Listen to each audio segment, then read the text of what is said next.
નમસ્કાર, આપ જોઈ રહ્યા છો સ્પાર્ક ટુડે ન્યૂઝ। જંબુસર નગરમાં ડોક્ટર બાબા સાહેબ ભીમરાવ આંબેડકરના 135માં જન્મોત્સવની ઉજવણી કરવામાં આવી। દલિત એકતા મંચ દ્વારા બાબા સાહેબની ભવ્ય શોભાયાત્રાનું આયોજન કરવામાં આવ્યું।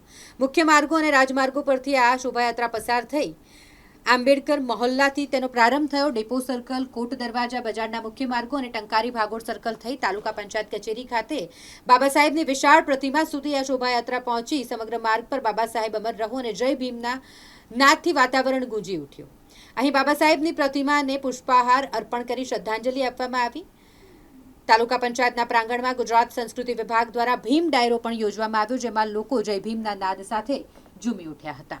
ડૉક્ટર બાબા સાહેબ આંબેડકરની 135મી જન્મ જયંતિ નિમિત્તે દલિત એકતા મંચ દ્વારા આજરોજ આંબેડકર મોહલ્લામાંથી શોભાયાત્રા નીકળી કોટ દરવાજા આવી અને કોટ દરવાજાથી નવયુગ વિદ્યાલયની આવી અને પ્રોગ્રામને અહીં આગળ બહુજન સમાજ અને તમામ લોકોએ ઉપસ્થિત રહી મહિલાઓ, યુવાનો અને વડીલોએ જે સહકાર આપ્યો અને બાબા સાહેબ આંબેડકરની આ જે સફળ રેલી બની છે એ બદલ એમનો ખૂબ ખૂબ આભાર અને મીડિયા, પોલીસ કર્મી એમનો પણ ખૂબ ખૂબ આભાર માનું છું। જય ભીમ, જય સંવિધાન।